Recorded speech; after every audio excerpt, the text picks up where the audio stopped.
what is blah blah? And I say, well, blah blah is just what forms the contrast with glue glue. So we understand that glue glue means not blah blah, and blah blah means not glue glue. Then it's clear you haven't been told anything informative, right? You don't actually know. If you don't know what blah blah means, me telling you that glue glue means not blah blah doesn't tell you what glue glue means. Freedom, like the choice only to... So you're comparing it to a parent, right? Right. So 1 second now. Now, the parent is defining for the kid what is the thing they shouldn't do. Okay? Okay. So the kid now knows that they shouldn't rip their book. Otherwise, they're going to get a timeout. Okay? So the kid has a thing that they're not supposed to do. They ought not to rip the book. If they rip the book, they have a consequence. Now, the parent, as they sit back and watch, they can choose to prevent the kid from ever ripping the book because it's in their capacity in this analogy. Or if they allow it, they can choose to allow it in order to teach a lesson to the kid. It's a very simple, like, of course, this is like... Yeah, but if the point is, yeah, but that doesn't look... The point is we're granting your analogy. We're granting your analogy. If you're granting it, then the parent has a reason to allow it. And it doesn't. Yeah, because we understand the analogy. You don't need to explain to us like we're five, right? We understand the analogy, right? The point is, we're that analogy just begs the question because we're just gonna say, yeah, if the parent has a reason to teach that child like a lesson, then yeah, it is good that the child like rip the book. It is actually a good thing. It's not evil. Right. Or alternatively, right? If it is evil, then, you know, given that God is all powerful, right, or in this case the parent is all powerful, he could just find a way for the kid to learn a lesson without having to have him rip the book, right? So the point is, and yet though, you recognize that the parent allowing what the child ought not to do didn't change for the child that they ought not to do it. No, I'm saying it does change it. I'm saying the reason it changes it, the reason is it changes it, right, is fundamentally if the kid ought not do it, right, then you agree that it's something that ought not occur. The kid doing it is something that ought not occur, right? It's an instance. Yeah, if it was for the sake, right? If it was for the sake of learning a lesson that he was permitted to do it, if that's a greater good, then in virtue of what ought it not have been done? It ought to have been done. Yeah, saying he ought not do it just means it's impermissible. But if it's impermissible and the parent is permitting it, then the point is that just means that it's not impermissible. And if you're saying that there's some kind of distinction between permitting and like allowing or whatever, like the point is that no, but the point is that if there is a distinction between permitting and allowing, right? We're saying that there can't be a distinction between permitting and allowing, right? And the reasoning is because ultimately, if you're permitting, ultimately, if something is impermissible, it adds to the greater. It adds to the amount of evil in the world, right? It makes the world worse off, right? That's what we're saying. And we're saying if something is good, then it's adding to the amount of good in the world. It's not making the place worse off. And if something is good, then it's just going to be permissible, right? Yeah. So in this context, right, the child still, from the child's perspective, they ought not to have done it, and even after they did it, they still. Who cares about the child's perspective? I don't get it. I'll explain why. Because for the child, they still ought not to. And why? That's just begging the question, right? Just 1 second. Let me finish the point. It's not about an ought, why ought not to or not. It's just about whether or not something is an ought or is not an ought. Yeah, question is, ought it to be done or not? Is it a desirable state of affairs, or is it an undesirable state of affairs? Is it a desirable action, or is it an undesirable action? Right? Yeah, because if you're saying, because if you're saying, oh, well, he ought not do it, well then why would you allow it? Right. The point is, if it's being allowed, and you're saying there's a morally sufficient reason, we're taking you to be saying that the morally sufficient reason is that this action adds to the amount of good in the world. But if it's adding an amount to the amount of good in the world, then why is it impermissible? I don't understand. Because you think of some like goodness and evil as some kind of like platonic weird sense, as if like No, it's goodness not. and evil are Where not. in my No, argument did let me I? finish my No, sentence. no, no. But where in my argument did I say it's some platonic something? Where did I say that? I'm saying that I think that is Yeah. my So in other words, you're interpretation. straw manning Shut us, right? up, Because we never Daryl. said that. Okay, all right. So the issue is because I'm saying that I think that you think that goodness and evil is some kind of platonic thing removed from subjectivity.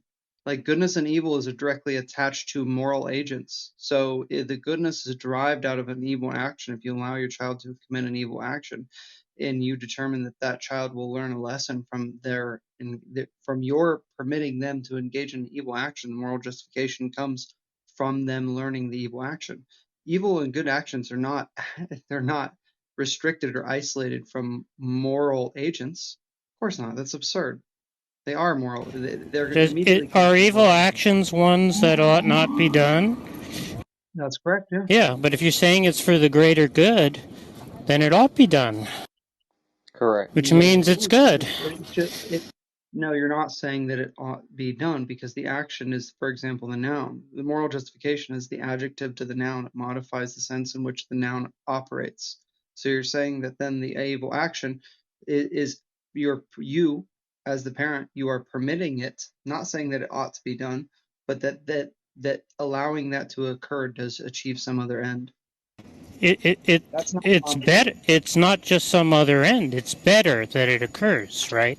No, you're not saying objectively without discretion that it ought to occur. You're not saying that. Wait a minute, I don't understand. So, would God permit things that were worse to occur if it were not for the sake of a greater good?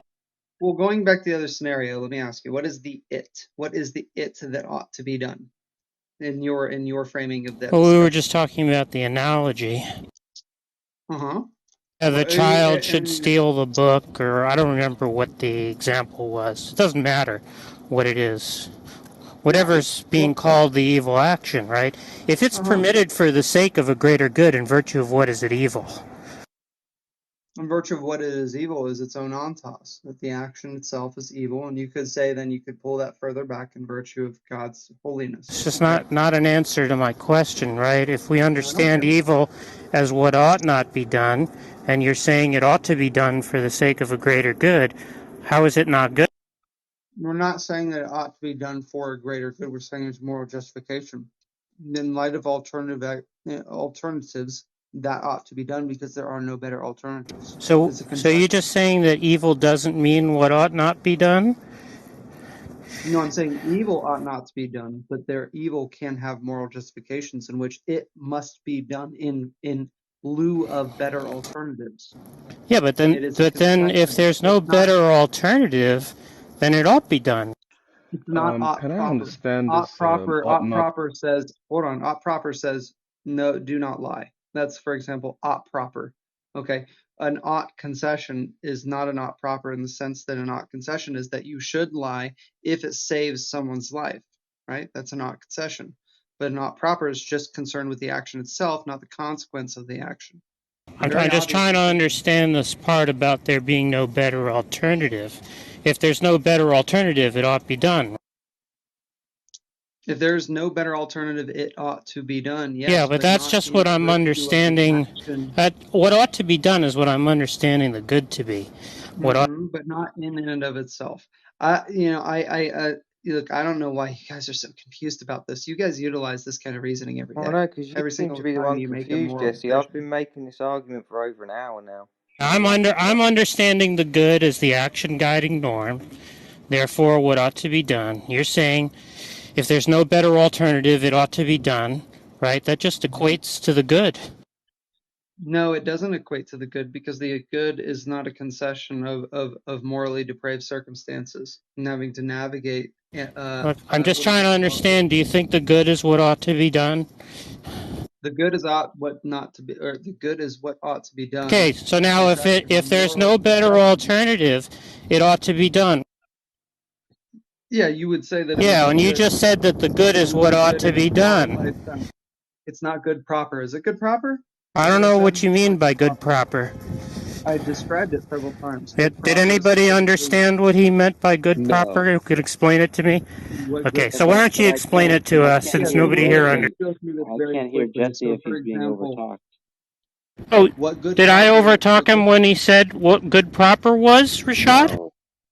Okay. What good prop what good proper is concerning the action in and of itself, absent the concern of circumstances. Hey, Circumstances. just a clarificatory question there. Is good proper something that ought to? Yes. Then we agree on the definition. So that's Good proper. irrelevant, right? Because we're just talking Not about irrelevant. good. We're just talking about good in the capacity of what ought to be done, right? So now let's go back to the No. example, right? No, we're talking about good proper and good Sorry, qualified. it's our argument, All right? right. All right. I'm sorry, Jack. Bye, buddy. You're gonna overtalk me like this. You're not gonna have an honest conversation. Then just go down there. I'll talk to Oh Altoid or no. Jay or What? what have you. Jesse, I've Bringing him literally back? been making the argument for like well over an hour, and like as Yeah, soon we as have people been. come in and agree with me, right, when it was you guys all against me, right, as soon as people come in and agree with me, then you kick them to the audience. I'm not kicking him to the audience because he's agreeing with you. I'm kicking him to the audience because he's over talking me and not engaging my Yeah, I didn't distinctions. think he was over talking you at all, dude. Does he want to engage my distinctions? I heard Because it him But didn't engage sound wait, like he was distinctions. No one you engaging my just making said the that distinctions. It good sounded argument. like he proper was is, ignoring you them. said good proper is that which ought to occur, right?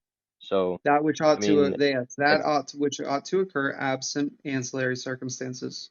All right, let's just bring him up because that seemed like an odd way to go out. Because now no one knows what's going on. Well, we've been having a good discussion with Jay and you for a while, so if we slow down, then I think we can understand it. Yeah, so we were talking about good, right? Which is that which ought to be done. Now, we have an event, we have an action that there's no better alternative, right? Which therefore means it's the best alternative, right? Which is the superlative form of good, right? That means it ought to be done. So the question is, in virtue of what? If is it evil if good is taken to be the contradictory of evil, right? Or evil is taken to be the contradictory of good, right? Which is to say, what ought not be done, right? This is something that indeed ought to be done, right? So the question is, in virtue of what is it evil? In virtue of what is an evil decision evil? I'm saying, right, that I'm not understanding if good is what ought to be done. It's the action guiding norm, right? And there's no better alternative, which means this is the best alternative, right? And best is a superlative form of good, right? And good means what ought to be done, right? That it ought to be done and therefore be good. Okay. I agree. That would be, for example, good in a qualified sense. It's a concession given the circumstances, because you have to look for specific alternatives. Yeah, but see, Good I'm proper not is good understanding in this qualification thing, yeah. right? So like so for example, again, and I'll give the example again. Lying is, for example, lying would be considered a an evil proper. Like, do not lie. If you lie, you're engaging in evil proper. Okay. If then you say that given circumstances, the circumstances belie that evil actually, or the evil of lying actually saves lives, that is an evil in a qualified sense in which the evil then can be justified for a greater good. Therefore, the moral justification makes that circumstance, the confluence of all those factors, what ought to be done. It's not evil proper because it's not evil taken in isolation from those confluence of factors. Are we agreeing that the good is the action guiding norm? Yes. Great. right? Now,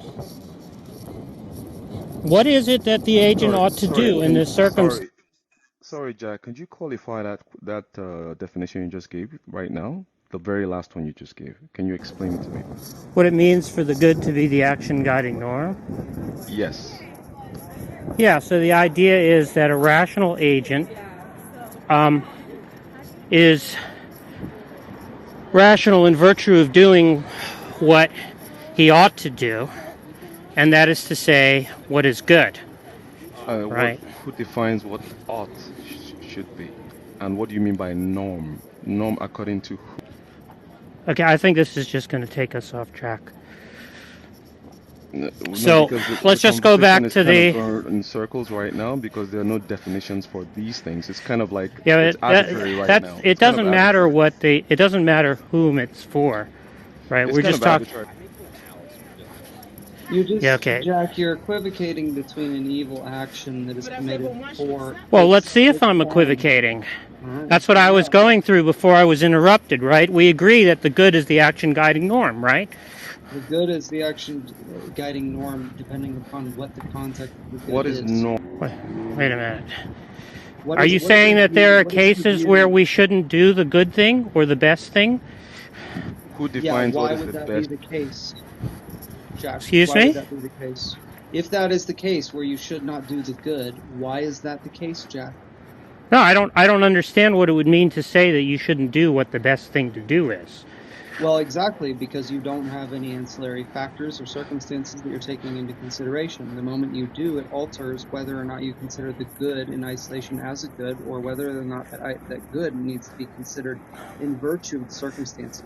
So I'm asking, this is the distinction between good proper and a good concession, or a good contextually dependent. So wait a minute, why did you, if you think there are circumstances under which we shouldn't do the best thing for us to do, why is it that you said that you agreed that the good was the action guiding norm? I don't understand that. It wouldn't be the best thing because it's taken in confluence of other factors, isn't it? The confluence of those factors. No, I just said. What is the best thing? Wait, I just said, right, that it was the best thing to do. Then there and I asked you if in every situation where one has a choice between doing things, ought one do the best thing to do? Right? And you said what you said was not in all cases, right? But then I'm not understanding why you agreed that the good was the action guiding norm. Because, for example, given certain circumstances, then the best thing is not the best thing. It alters the best thing. For example, the best thing, just taking the action in and of itself, lying is evil. That is the best thing. Taken on the action itself, absent consideration of varying circumstances, lying is an evil. Do not commit lying because lying is evil. That is the best understanding of that action as morally depraved. Now, if evil saves 10 lives, then the best thing is in fact to lie in order to save 10 lives, because you're adding the circumstance of the saving of 10 lives to the action of lying, and therefore you're not considering the action of lying in isolation from its circumstances. This is not hard to get. This is kindergarten philosophy. Well, does anybody else here get it? Who can explain it to me? I got what he just explained. Okay, good. You explain it to me. I would just say whatever he just said. It was obvious. Yeah, it was obvious, right? Yeah, you can't just repeat it. You can't just repeat it in your own words, right, Rashad? You just would say what he just said. So let me give another example. Here's another example, right? You ought not to kill, right? But if you ended up defending yourself and defending 100 people and killed one person in that situation, given the factors, given the situation, then you ought to kill in order to protect 100 people. So if we're understanding the good as the action guiding norm, right, the good thing to do in that situation is to kill, right? Yes. Wait, I wasn't asking you, Jesse. Don't care. Yes. Yeah, so Rashad, I think that's the good thing to do in that situation, right?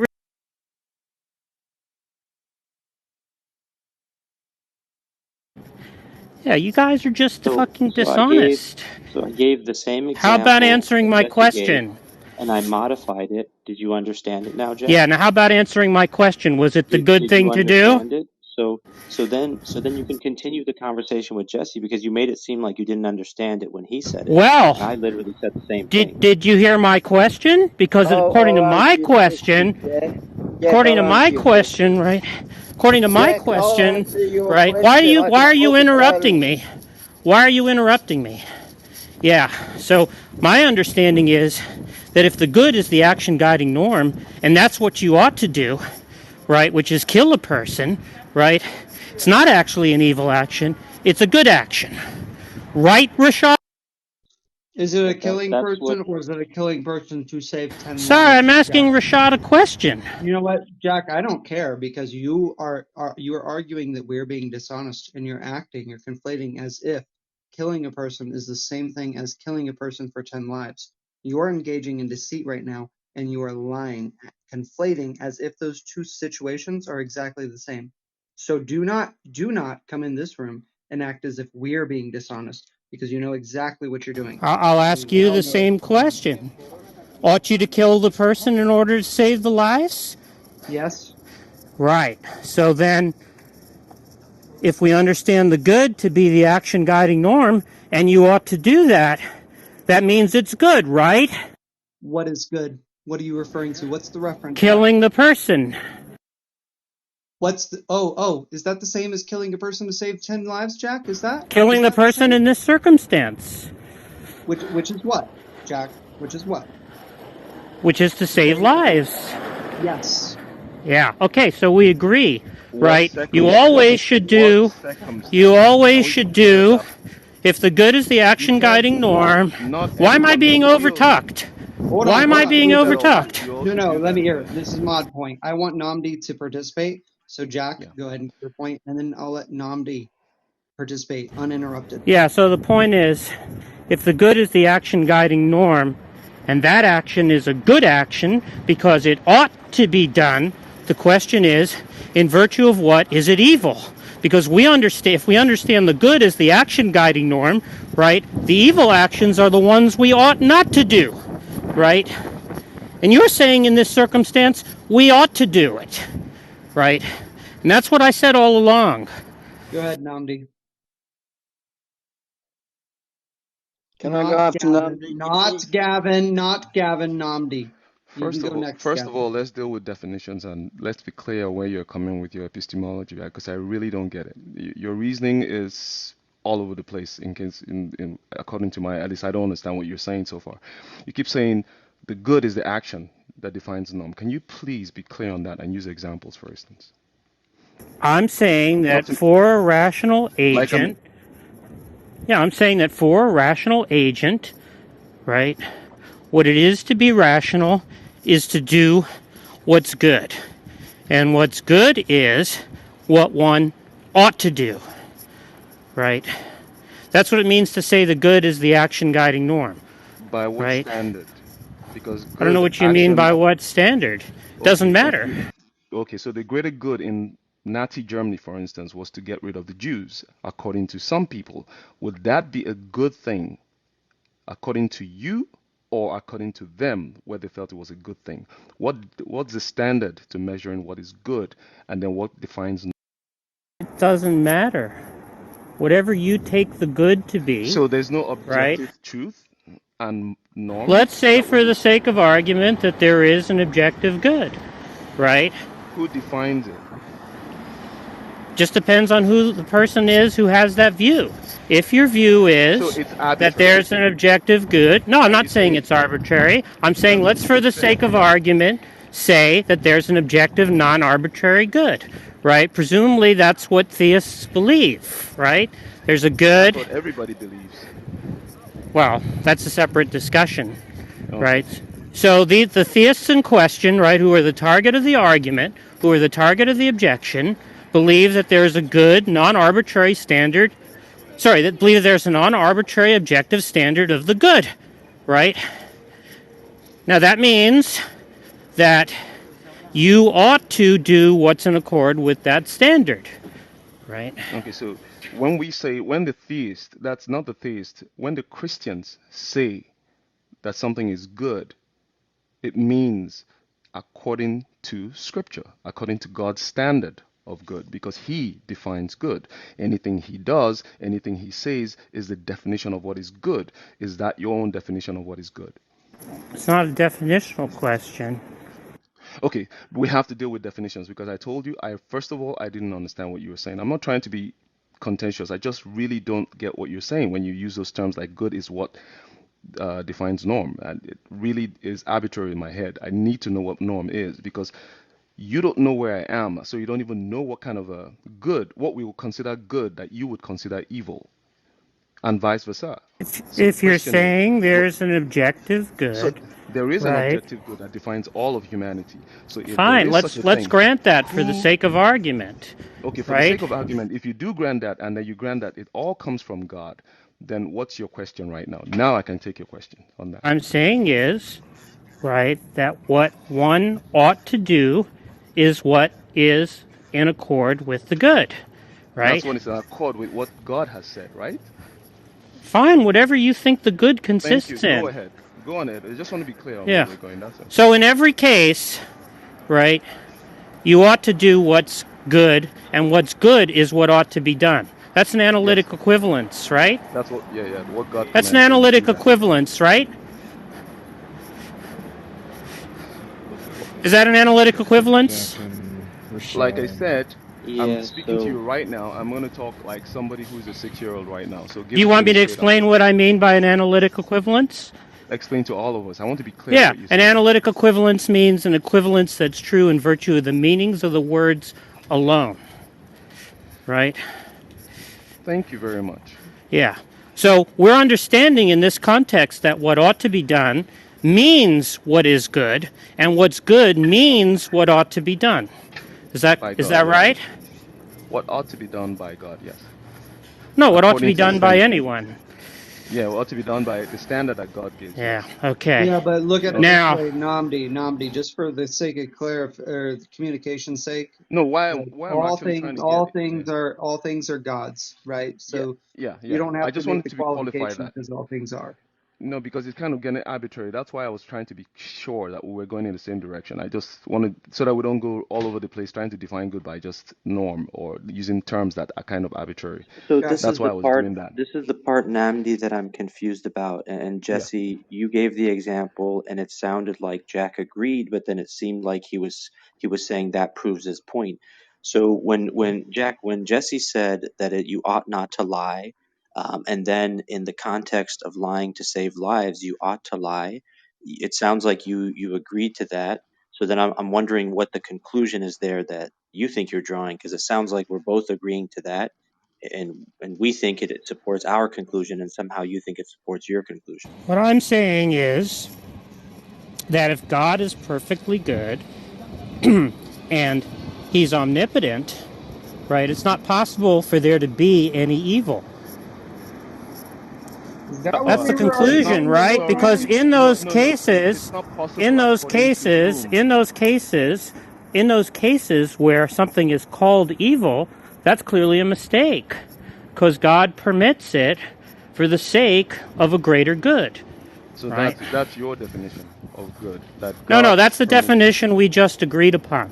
No, we went through all the we didn't steps, agree on and that. you agreed with it. Oh, sorry. So shall we go through the steps again? You tell me where you get off the bus. Okay, so here's the definition I was very clear about at the beginning. I said that all good comes from God, and whatever God does is good. Did I say that? I said that. Sorry.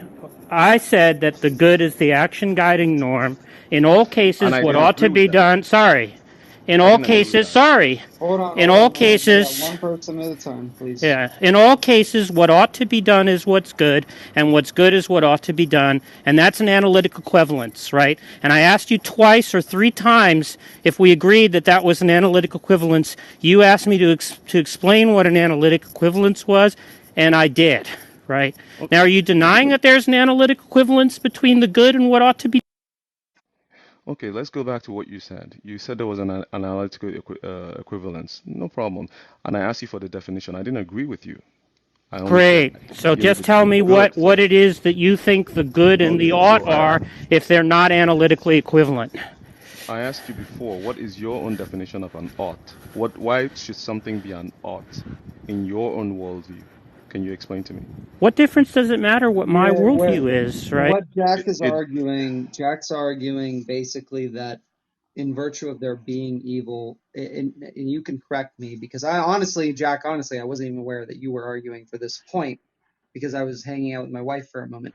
But basically, what you're arguing is what the discussion was of the evening, which is essentially that if there is any good, right, that's a concession or a deficiency, and if there's any evil, it's a deficiency to the good. Is that essentially correct? Will you please correct me on that? I'm saying that the existence of evil, right, is inconsistent with an all-powerful, all-good being.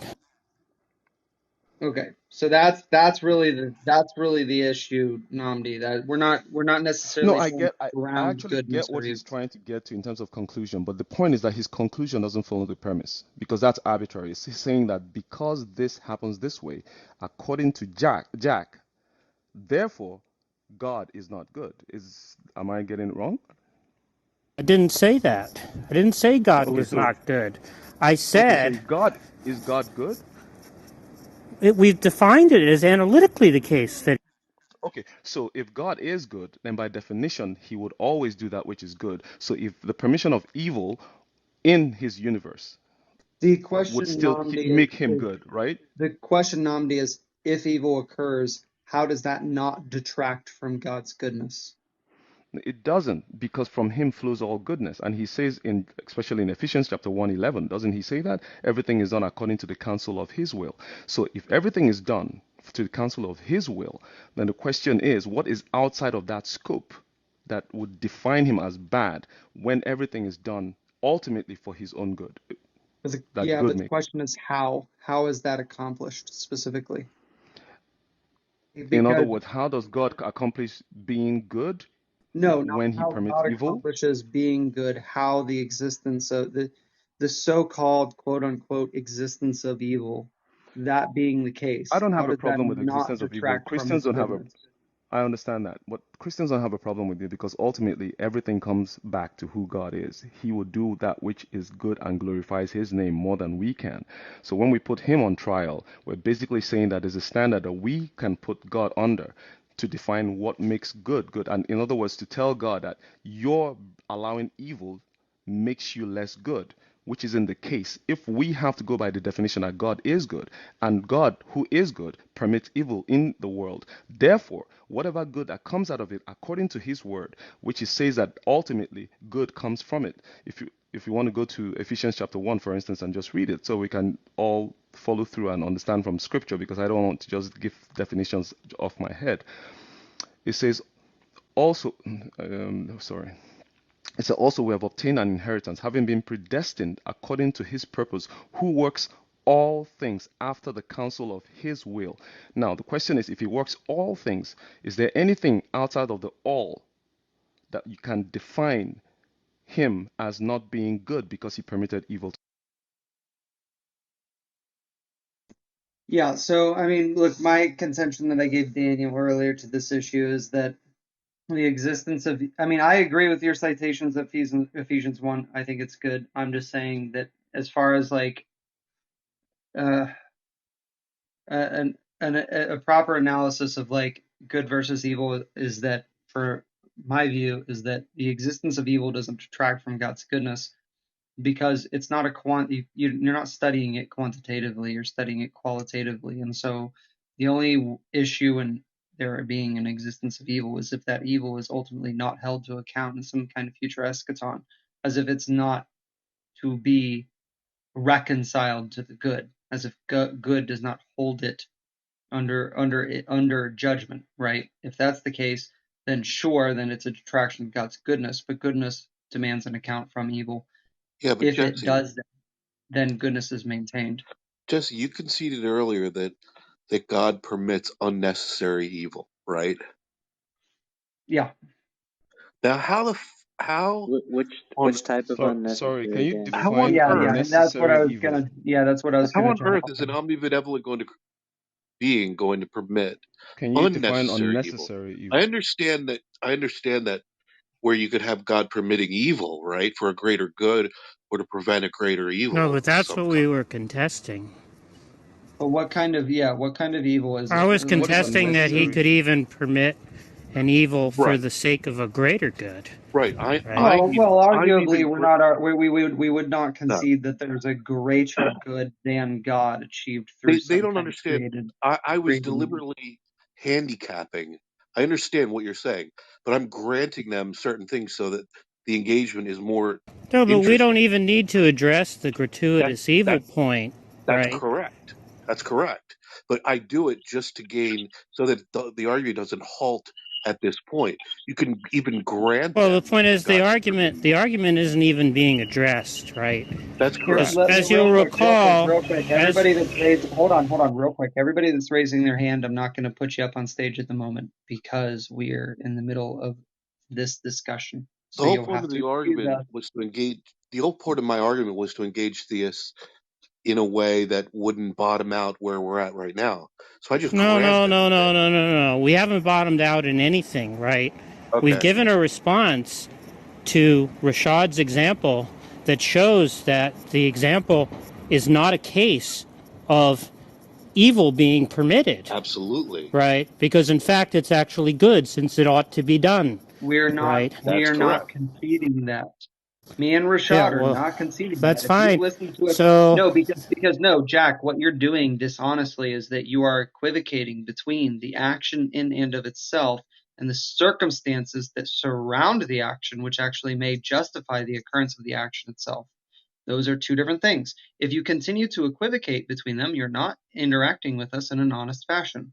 sorry, let's go through it step by step and you tell me We can where go I'm through it as many equivocating. times. We can do it again, but Okay, it's going great. to be Let's go through the it. same issue. Yeah, let's go through it again. Do we agree that the good is the action guiding norm? Not so I I can don't say agree. yes because I can say it in two different ways, right? Because this is the same thing that we discussed with Daniel earlier, the distinction between ontology and teleology. And I think you're probably doing the same thing where you say good is the action guiding norm, right? You're confusing teleology with ontology such that, for example, the individual action changes its ontology from evil to good given circumstances that are circumstantially good in virtue of their telos. If you're doing that, you're confusing ontology and teleology.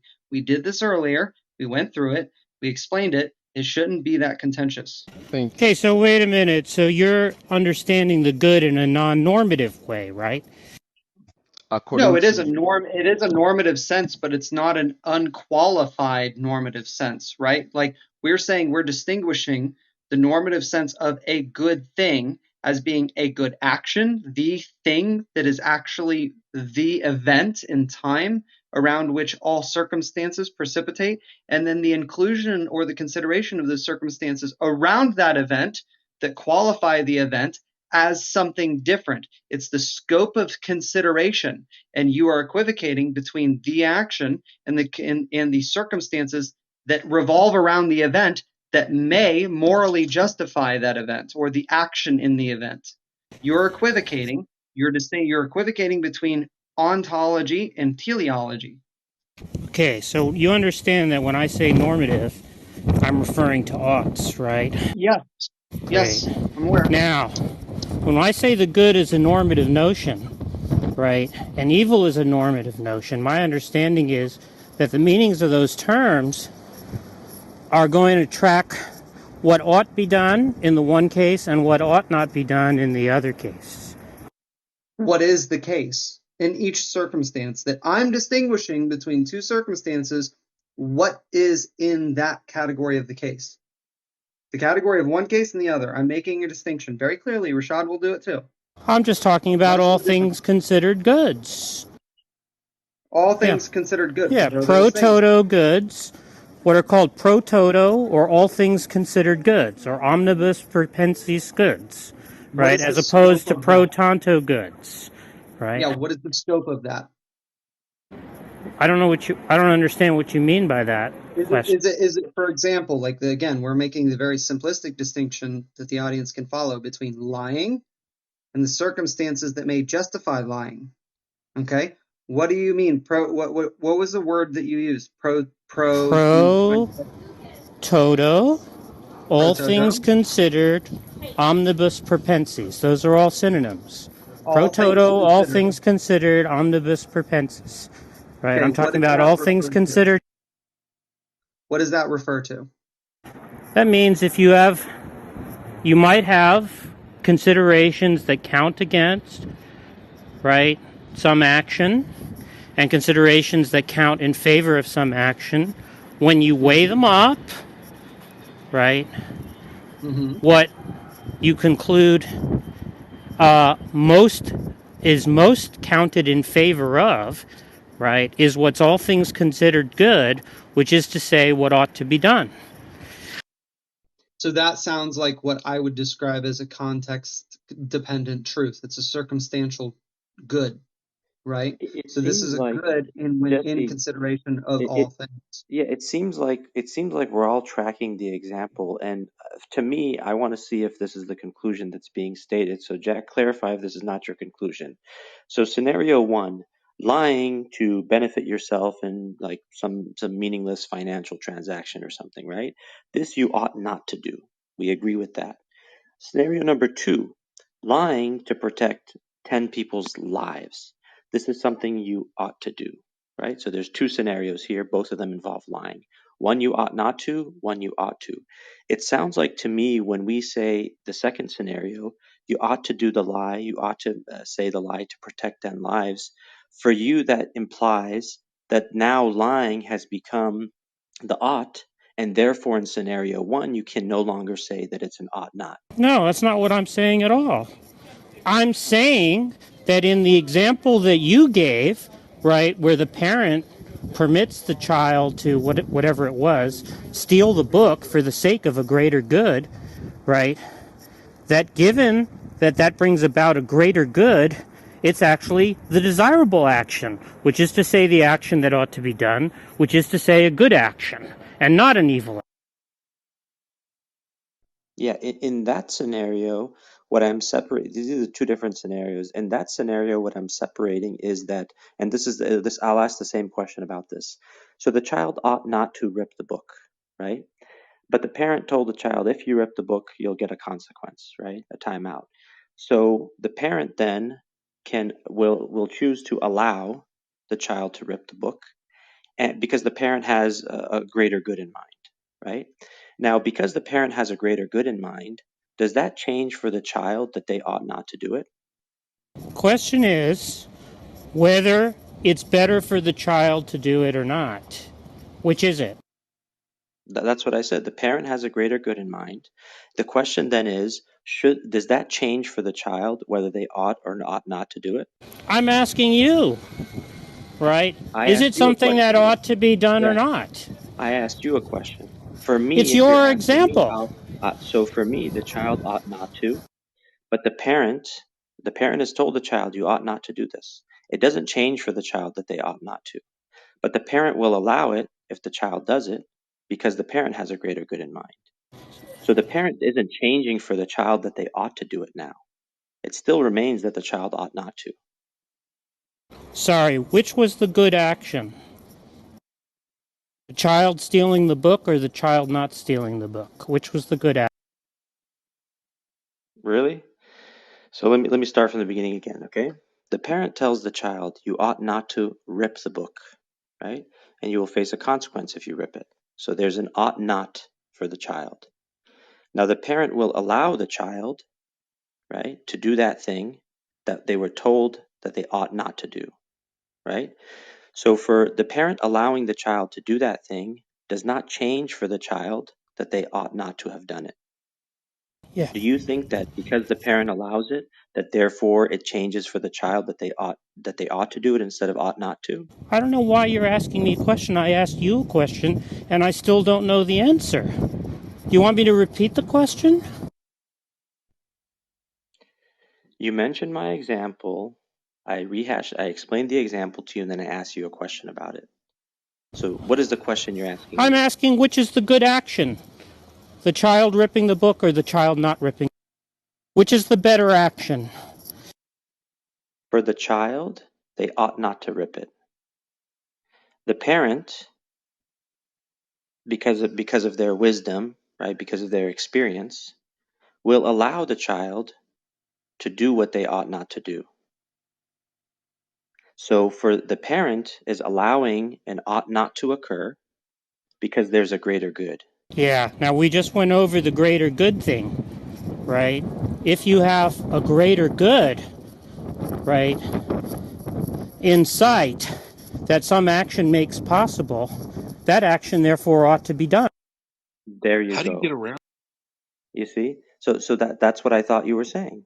I thought you were saying that because the parent has a greater good, therefore, for the child and for the parent, that the child ought to do it.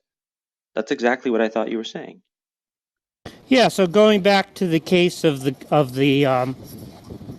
killing, right, in order to save lives, right? That action, killing is normally taken to be wrong, right, or bad or whatever, right, what ought not be done, but there are circumstances in which it ought to be done, right? In those circumstances, the good action is to kill, right? So I don't know why we're jumping around to these examples. In both Well, I'll examples, tell you why. I'll tell you But exactly why. let me go back. Let me go back to this question, Jack. I'm trying to understand why, when you say the parent, because this is the exact scenario that you're laying out. You're saying the parent has a greater good, but then you're saying because in virtue of the parent having a greater good, therefore it was actually not an ought not for the child. And that's not true. It remains an ought not for the child. It does Well, not change that's just what I'm because the trying to parent has a understand. greater virtue. Yeah, so let's try to understand that, right? So let's go back to the killing case, right? You want to say killing is something that ought not be done, right? But when you In save some a bunch of circumstances. lives, Correct. right, which is to say, for the sake of a greater good, the killing ought to be done, right? Okay. The killing is therefore good, right? Because it ought to. No. See that you did it again. And I asked you before and Okay, you're so doing it. you're denying that there's an 1 second now, analytic Jack. equivalence. 1 second now, Jack. So before I asked you this, and you shied away from it, but you did it now. And I think this is what Jesse's been highlighting, right? He was calling it equivocating. He was saying it's not being honest. Scenario 1, a person kills without reason, right? An innocent person, right? So clearly an ought not. Do not kill an innocent person. Scenario 2, a person kills to protect 10 people, right? To save 10 lives in defense of those 10 lives. Now, the killing is used in both of them, right? But it was scenario and context dependent. You agreed to that. So you're telling me then that because I said we agreed scenario 1 is a killing ought not to do, scenario 2, killing ought. Then you're saying, well, then you're asking me, is killing an ought or an ought not? Well, I told you in scenario 1, it's an ought not. And scenario 2, it's an ought. Scenario 2, because it's an ought, doesn't make scenario 1 an ought as well. I didn't And say scenario that 1, it was because good it's to an ought kill in not. the first scenario. You're totally misunderstanding the objection, But what's the right? objection again? Go The ahead. objection is that if the good is an action guiding norm, right, and there's an analytical equivalence between ought and what's good, right, and if in some circumstance you ought to kill in order to save lives, it follows that in that circumstance, that's a good action. Yeah, you ought to do that action. But Great. Now we're on the same page. Yeah, in but that even in circumstance. virtue of that, So, in the circumstance in which the child is permitted to rip a book for the sake of a greater good, right? That's actually a good action, right? No, no, no. So again, Wow. you're jumping no, between these no, two it's Now, not. scenarios. Well, no, he's Rashad is correct because what you're again, this is an equivocation because you're saying that then you're equivocating between that action. That action is good in that circumstance, right? That you're saying the action, you're then relegating the action to the actual ripping of the book rather than the ripping in the book in virtue of the lesson learned. Okay, that's a So distinction that for matters, and if you Wait a equivocate minute. Can between the them, can the you're not lesson be talking about learned the same without the thing. child ripping the book? no, 1 second, 1 second. I It's a don't want to separate lose this scenario. point. Yeah, Jesse, 1 second. I don't want to lose this point. Okay, now let's take it back to the child scenario. If the child, they ought not to rip the book, generally speaking. However, right? Let's say there's a scenario that the child needs to rip the book to get out of the house because of a fire. I'm trying to come up with a scenario 2 here, right? Like the killing. So then that's not an ought not for the child anymore, right? That's an ought. I'm asking about. I'm not asking about that. So right? just 1 second though, Jack, because these two scenarios, and it's very obvious that the examples, what they highlight, that the difference is. The example of the killing is about the individual and what the outcomes are for them. The example of the parent and the child, for the child example, they ought not to rip, right? They cannot say, "Oh, I'm going to get a greater good out of doing this." That's not for the child to say that. For them, it's an ought not. If the parent allows them in order to achieve the greater good, which is, teaching them the lesson, holding them accountable for what they did, right? That doesn't make the child, it doesn't make it an ought for the child. That's the mistake that Okay, you're let's go making. through it step by step. You tell me where you get off the bus, right? So, the parent permits the child to rip the book for the sake of a greater good, right? From the parent's perspective, yes. No, I'm not talking about the parent's perspective. I'm talking about objectively. It's for the sake of a greater good, right? That the But parent in allows these that, yeah. scenarios, anything that, like, in the paradigm of God, what is the greater good is in virtue of his perspective, Yeah, right? fine. So the So from parent's God's perspective is perspective, positive. which is the greater? But that is what all I'm clarifying is that is the objective good. To distinguish between the subject in Rashad's example, the parent, Yeah, I'm right? only talking The about objectively objective the good. goods. I'm only talking about objective goods, I right? know, and all I'm saying is that Which is what God considers desirable, right? there's no distinction No distinction between what and what. between the parent and the objective good in this analogy. Yeah, that's fine. Okay, then So I don't bring it up. understand why he's talking about from the child's perspective. I'm talking about from the objective perspective, Yeah, right?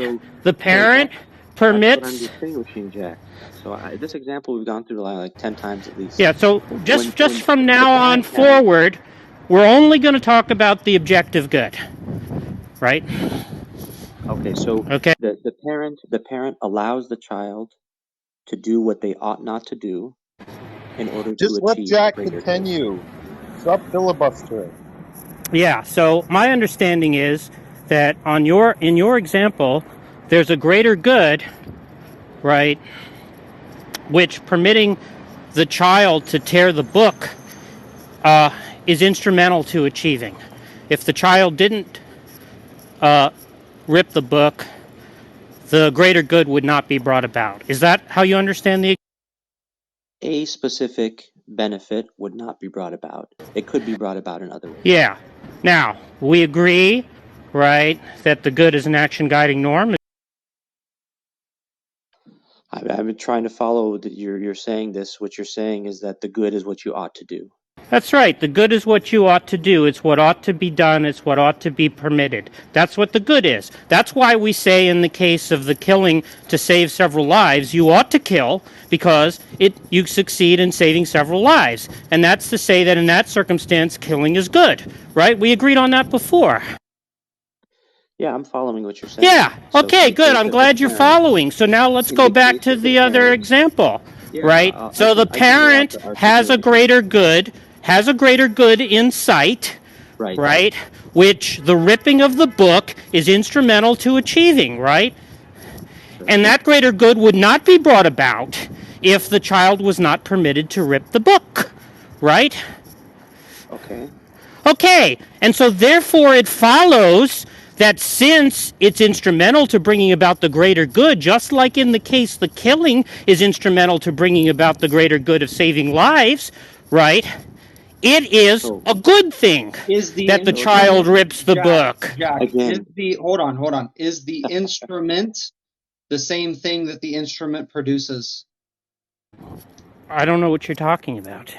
Okay, you have tools. Put a tool in your hand, right? The tool brings about some effect. Is the tool the same thing as the effect? Well, we say that the tool is good or functioning properly if it brings about the effect, right? Yes, but the tool is not to be equivocated with the effect. Sorry, right? if the effect is good, right, then any instrument that brings it about is to that extent good, right? No, not in the same way, because you don't engage in modal collapse to say that then, for example, that the tool is the good. Just a Right? minute. The Just a good is minute. the effect. Just a minute. The tool If is you neutral if you no wait, it's how is it neutral, right? There's because obviously you want to it's not the say outcome. that some tools are better for bringing about some end than others, right? Yes. Yeah. So I'm saying that God, right, is always going to use the best tool, right? That's what it means for him to be a perfect being. And if the best tool is a moral depravity, it remains a moral depravity. The tool is what it is, honestly speaking. It Wait, wait, is wait, wait, wait, wait, wait. We agreed earlier, right, that the killing was a good thing to do because it brought about the saving of lives. So Good this is according why to well, I this is didn't why agree this with was that. important, Jesse. This was why sorry. this was important. Good It's according. interesting. No, just 1 second though. It's interesting that you're doing this, Jack, and I know that you understand this. So if you want Stop to with the remain meta. in the scenario, if you want to remain in the scenario with the child, then we would have to identify for the child when there's a scenario that they should not that they should rip the book, right? In that scenario, then yes, the child ought to rip it, right? So what you're conflating these two because No, the paradigm I'm not of the conflating paradigm of anything. the parent. Here, No, you're not listening. mod point. If you guys are in the audience, hands are not being raised. Sorry. This is too complex of a discussion. We're not going to get multiple voices in the discussion right now. Okay, so nobody else is coming on the stage. Yeah, so Rashad is clearly just misunderstanding what Jack's point is. No, I fully understand the point, and I've repeated this point several times. The scenario of what the individual is doing. See, it's funny that we're doing this. Let's pick one scenario, Jack. Which one do you want to use? Because then I'm going Doesn't to build matter. out the whole scenario. Okay, let's go with the killing scenario, the lying to save lives. Okay, you ought not to lie when there isn't in a general sense, and if the lie will save 10 lives, then you ought to lie in that scenario, right? That's right. Now, in that Okay. case, Now, in both, let me flesh the rest of it out now, right? In both of those situations, the one where you ought not to lie and the one where you ought to lie, in both of those scenarios, from God's paradigm, the fact that He allows you to lie when you ought not to, and that He allows you to lie when you ought to, both of those He has some greater objective. wait a minute. Wait a minute. I told you So that He's we were allowing. sticking. Let me finish. No, no, no, Let no. me finish. You just did what we agreed not to do before, right? Which was to stick to the objective perspective, right? Obviously God's here it is. perspective, right? Obviously here, that's why I'm making sure that when we're using one example, we look at the complete example. From God's perspective, okay, now let's take from God's perspective. In God's perspective, when He allows someone to lie when they ought not to, He has a reason to Why do allow you that. keep saying when they ought not Simultaneously, to? Oh, we just agreed because not to He do told them, that because you're equivocating on what? That's what we because agreed not to do. what what did we Are you agree gonna not to stick do? to the agreement or not? Jack, if you think you agreed to something that you didn't understand, let me articulate it now, okay? I don't want you to equivocate on the word ought, right? That's what I asked you to agree to a long time ago by now, Yeah, please, right? Are Rashad. we going to stick to that agreement or not? And this is, I think, It's a fundamentally yes or why no this question. conversation is not going anywhere, Yeah, Jack. okay. Because Now I this is highlighted. where you tap out, right? But Rashad, just please, obviously, the please. discussion has been being had on the issue that from the beginning of the discussion, it's been fairly obvious that the theists are equivocating on the issue of ought because they think that there's a distinction to be had where you do not. Okay, so that's not contentious. No, We've been holding that I'm position very asking. I want consistently to the whole stick. time.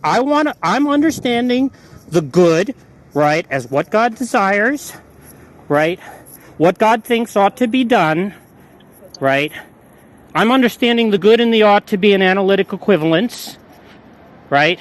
So if you're talking about some other kind of ought that doesn't conform to God's desires or God's plan, you're just equivocating.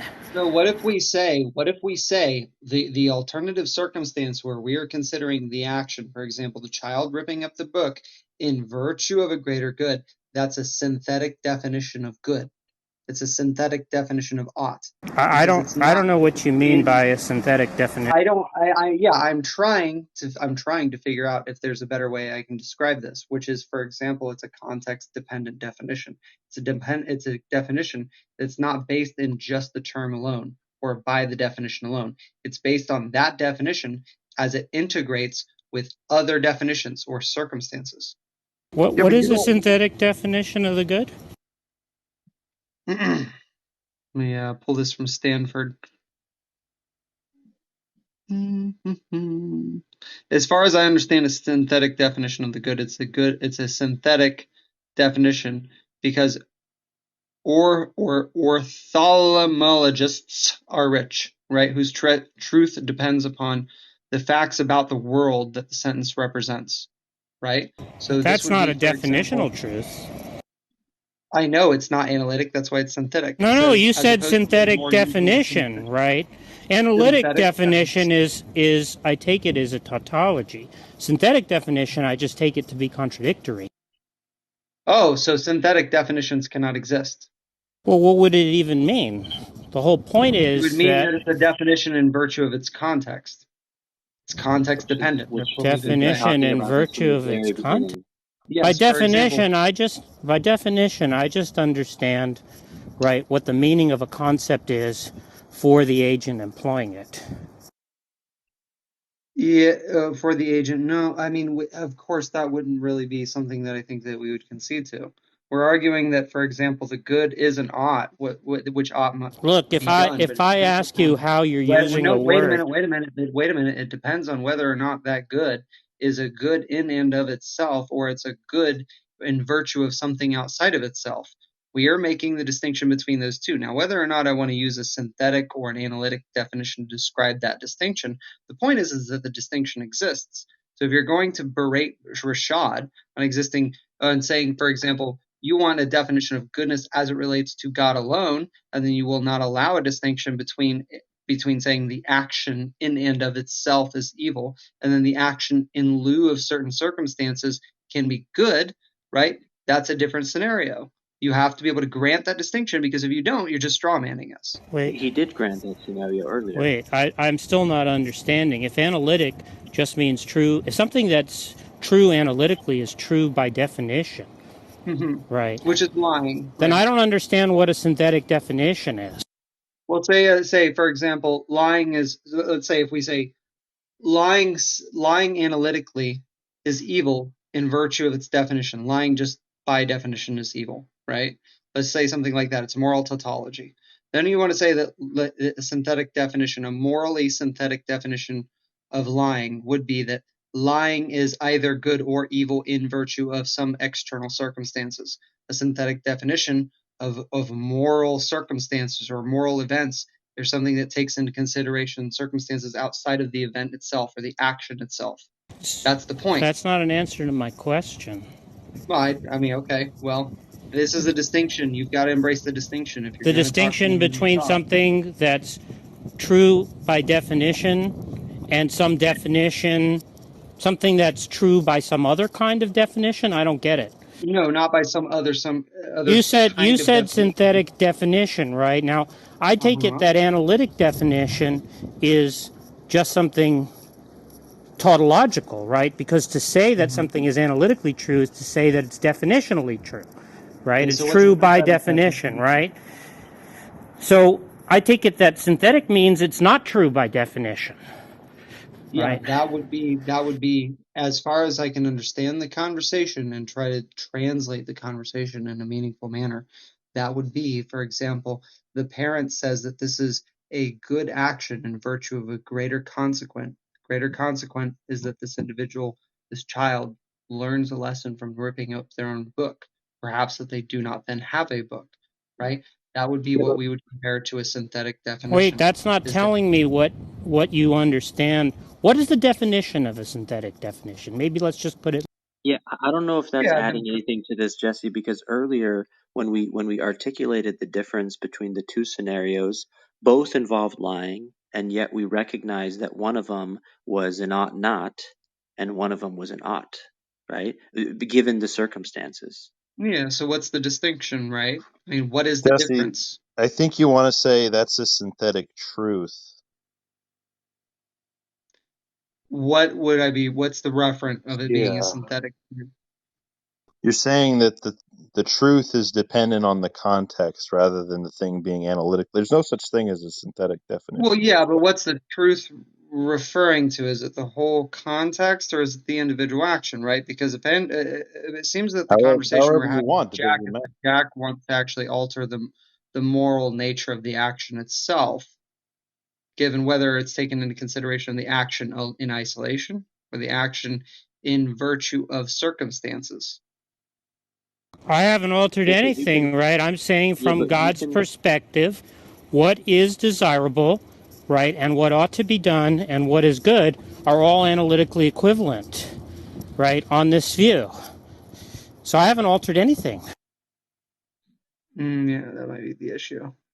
I don't Well, think. Yeah, I mean, well, I that's the don't feel thing. they're all The analytically divine equivalent. command theorist, or whoever is holding the good to be like analytically truth, God doesn't want to say that there is any synthetic understanding of the good, because then that could just be to deviate away from whatever standard you have set from God. no, I think so far in this conversation, have established that there are two layers of this conversation. One is the individual, right? The only Well, then you thing that just want to they be some ought or sort of ought not to do. dualist. Oh, but one second. The individual, what they ought not to do is circumstance dependent, right? So for the things that, and we define those scenarios. We just use two simple Which examples. ought are you talking about there? Are you sticking to what our agreement as to what ought means, which is what God desires, what is good? Are you sticking to that? So we had a I specific don't understand why you use can't the term answer ought a simple yes or to no good question. Jack. One second. I never agreed, right? That this connection to, like, I gave the, if Jay is still here, the reason I gave the parent child example was to show that there is something distinct for the child, which is an ought not, Yeah, I told right? you I'm not That could interested be in that. allowed. Told you I'm Yeah. not interested So in that. that's fine. Then we're not having the same Oh conversation then. yeah, we You are. joined. We are So Jack, because you what I'm joined the saying is conversation. You because joined the we are conversation having no, we are having not the willing same to understand conversation. what it was, No, we right? are having the same conversation. I'll tell you why. Why is that? Right?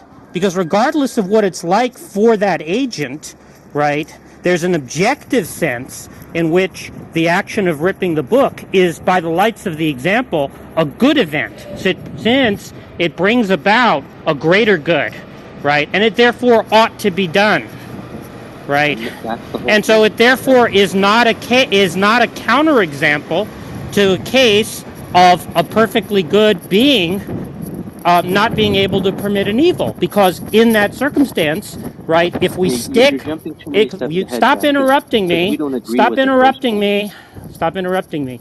You have a bad habit of doing that. I'm getting fucking sick of it, All right, then right? finish Yeah, up, it's been Jack. well Yeah, addressed. Otherwise, you're off the Your stage. yeah. emotional state.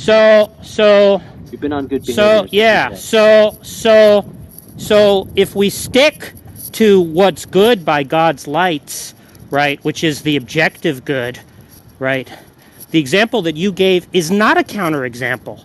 It's only by equivocating on the good, on the ought, right, that it becomes a counterexample. Correct. That's what Yeah, we've been contending all along, This is yeah, what right? but I'm look, not the I've been saying like equivocation, 30 an minutes. equivocation can only occur where circumstances permit an equivocation to occur. That's been our discussion. That's been our point the whole time, and you seem to be ignoring it or either missing it. You're not understanding the dialectic, so I'll explain it to you, right? The dialectic is this, right? The argument establishes, right, that an all good, all powerful God, right, does not permit evils, right? Because what gets called an evil could only be permitted by that being because it conduces to the bringing about of a greater good. It's instrumental to the bringing about of a greater good, right? And so if we understand the good as the action guiding norm, right, and therefore what ought to be done, right, in those circumstances, those things ought to be done and are good and are not evil, right? And so bringing about examples, right, where a parent permits a child to do something that they're told they ought not to do, right, is not a counterexample. Because given that the child doing what it ought not by its lights do, right, given that by doing that they're bringing about a greater good, right, by God's lights, that is a good, and it's something that ought to be done, which is why it's permitted, right? And it's therefore not an evil, which is what we've contended all along. Yeah, again, it just seems like I don't think we're even having the same discussion. I understand what you're saying. I just do not think that that's actually justifying your argument. Which part of the argument are you disagreeing with?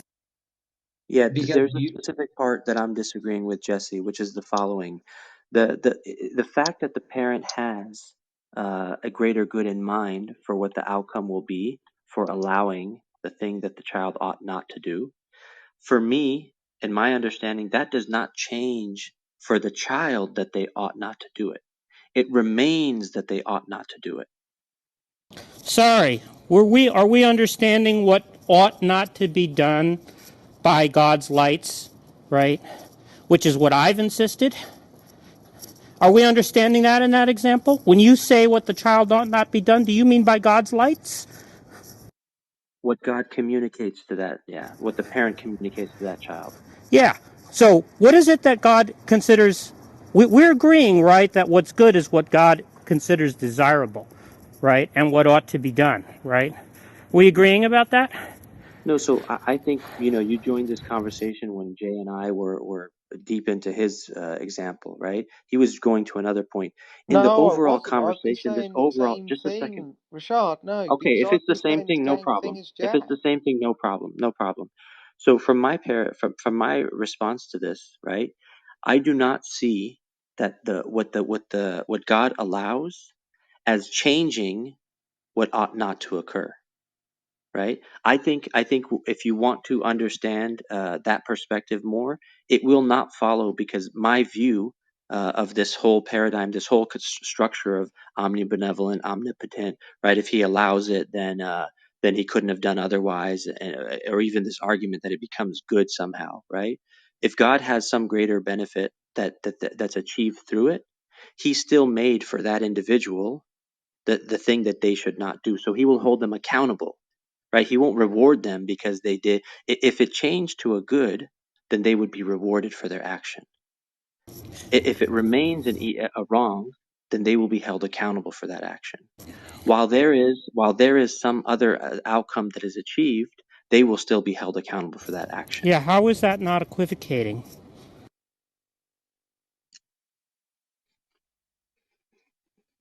Because when I give the example, I'm not equivocating, right? When I run through the example, I'm not equivocating at all, right?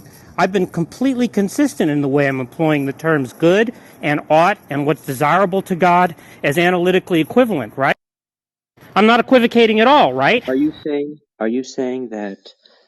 I'm trying to understand what you're saying is the problem with my statement. When you say equivocating, do you mean that because I am saying that God has some greater good, the outcome that will be achieved, that he therefore should not have made it an ought not for the individual? No, I'm not saying that at all.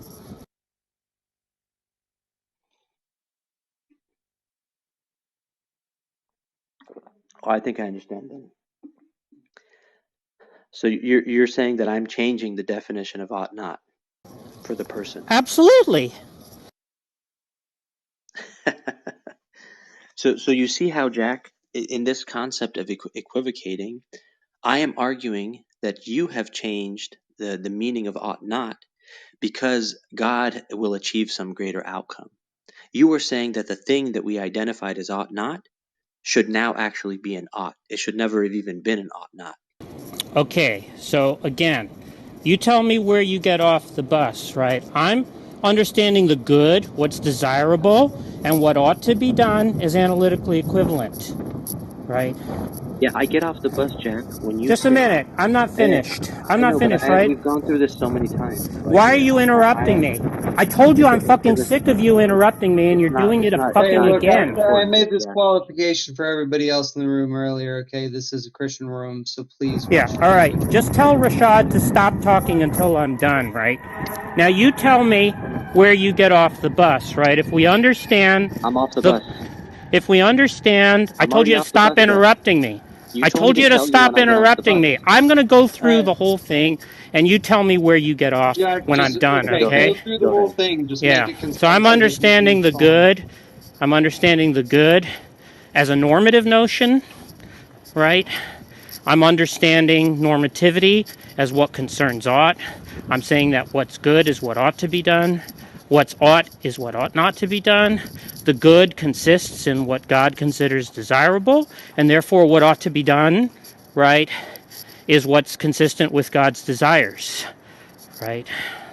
Now, I'm going to use that analytic equivalence strictly to understand that whatever it is that God permits, right, has to be good. Because if somebody says, oh no, this is evil, this ought not to be done, and yet it brings about a greater good and is justified in virtue of that, it ought to be done if there's no better alternative, right? If the only way to bring about a greater good, right, is to permit some event that some people might call evil, right? In fact, it's not evil, right? If we're sticking to what ought to be done, if we're sticking to the understanding of the good as what ought to be done and evil as what ought not to be done, it's not actually evil, right? It's good because it brings about a greater good, right? And given that God, being a maximally good being, right, a morally perfect being, always does what he ought to do, always does the best thing, always seeks to maximize the quantity of the good, right? And given that he's all powerful, there's no obstacle to him achieving that without any evils at all, right? And so I'm saying that if an all good, all powerful being exists, everything is good. There are no evils, right? By that definition of evil, as what ought to be permitted, what is consistent with God's desires, right? Now you tell me which part of that you disagree. Yeah, no problem. So I'll lay it out again. I'll use a simple example. I'll tie it back to the entire conversation because I think it's a little more obvious now. So one example that I'll bring up is the following. In the two scenarios that we've talked about so far, if I'm the one, right, I'm a different person, it remains for me that I should not lie, right? Now, if Jesse comes along and he lies in a scenario that will benefit people, so now the ought here is based on the situation, right? Lying is the same thing that we're addressing. So I cannot say about lying that there is some universal, objective, only one version of ought regarding lying. There are different circumstances and it depends on the situation. Now, the reason why I separated this example between me and Jesse is to show that the same action of lying could be an ought and an ought not, right? In the same way that I give the example of the parent, right? The child ought not to rip the book. This remains true. It is a standard that the parent set for the child, okay? The child ought not to rip this book. This is the standard for the child, okay? From the parent's paradigm, for the parent, what the parent allows, right? This is a different action. The parent allowing the child to rip the book or not. So the parent can determine that they ought to allow the child to rip the book. The child's action is ripping the book. The parent's action is allowing the child to rip that book. It remains for the child and ought not, as the parent designated that for the child. And still, But that where do same you action of the disagree? child. Just 1 second. Nope. Wait. That Rashad's yeah, finishing. that same action is not, it's not the same action. The parent is not doing the action that the child is doing. The parent's action is to allow the child to do their action. Okay? So there's two actions occurring here. I am not equivocating by saying that since the parent has a greater good, the child's action therefore became a good. That's not what I'm saying. The parent's action, which is a separate action from what the child is doing, the parent's action of allowing the child to do the good is what is the ought for the parent. And it remains for the child, as the parents designated for the child, that they ought not to do that. So that's why I'm distinguishing what these are.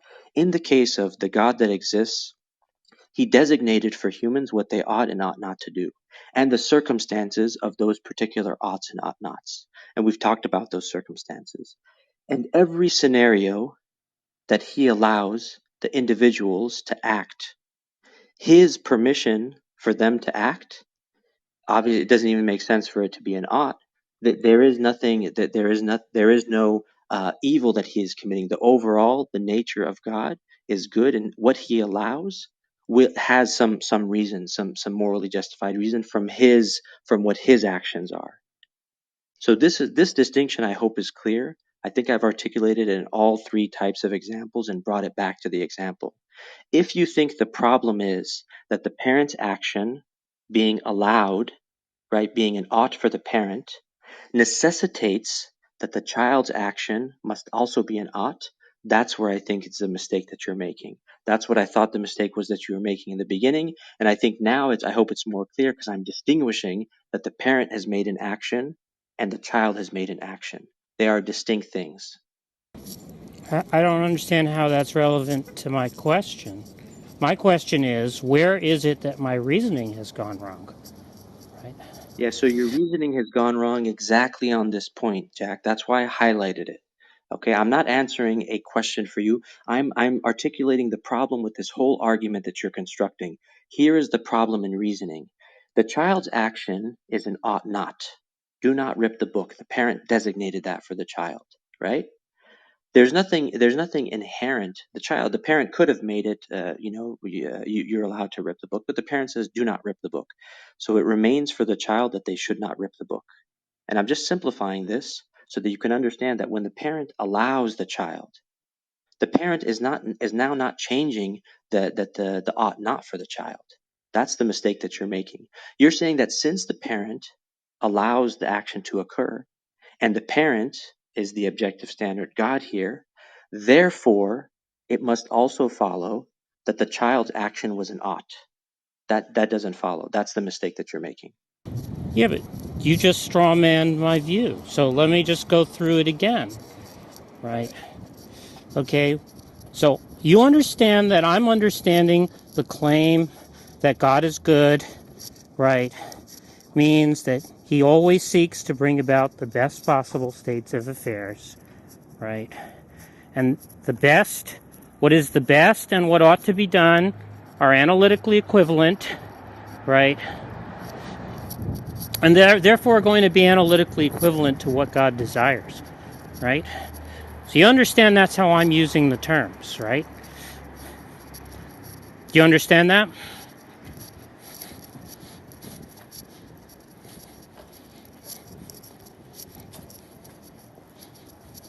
We're denying analytic equivalence. Doesn't matter. It does matter, right? because that's our position. No, if he's trying to show that there's some mistake in my reasoning, right, and that's how I'm understanding the terms, you saying I don't use the terms that way isn't a criticism of my reasoning. That's just some kind of semantic dispute that you have. It is a semantic dispute because it depends upon what is concluded in that sentence. I said it was a That semantic analytic dispute. definition. I said it was a Yeah. semantic dispute that you're having, right? I'm not talking about the semantic dispute. I'm not asking you which words do you use to mean something different. I'm asking you which part of my reasoning is incorrect, right? And so you saying, well, if I use the words to mean something different from what you're using them to mean, then I can show there's an error in reasoning. That's just straw manning the view, right? We've laid it out. I don't know how more plain we can be. I was asking Rashad a question, right? If he understood how I was using the terms, right? And all of a sudden, there was silence, and you started saying that you were having a semantic dispute, right? So I just want to get an answer from Rashad if he understands how I'm using the term.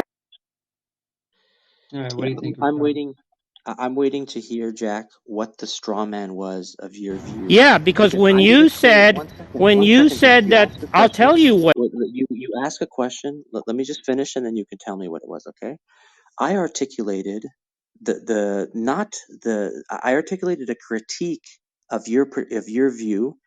And if you think that critique is not a correct representation, tell me where, because I think I did the correct representation, which is you're saying that because the parent has a greater good, therefore the ought not for the child is actually not a real ought not. Is that not your position? Yeah, it's not really an ought not, since I'm understanding ought not. So I'm not strawmanning your view, Jack. No, you said that it is an ought for the child, but when you say it's an ought for the child, sorry, you said it is an ought not for the child, right? Correct, exactly. Yeah, So you said it is an ought not for a child, right? But that's just to equivocate on ought, right? So if we stick to one meaning of ought, right, it becomes an ought, right? No, I see again, I explained this to you.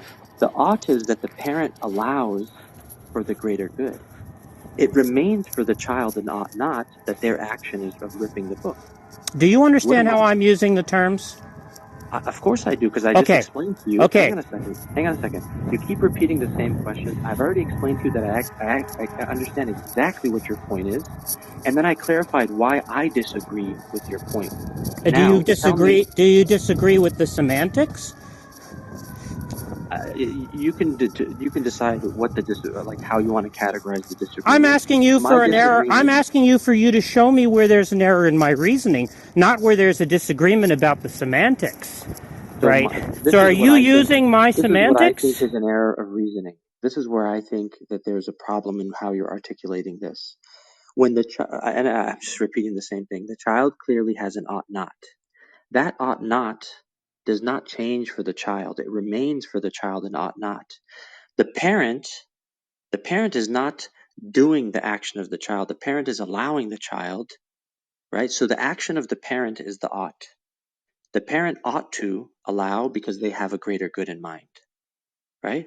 So what am I equivocating on, and why are you insisting that when the parent for their action has an ought, and therefore like allowing the ought not to occur, that's a different action than the ripping of the book? Do you agree these are two different actions?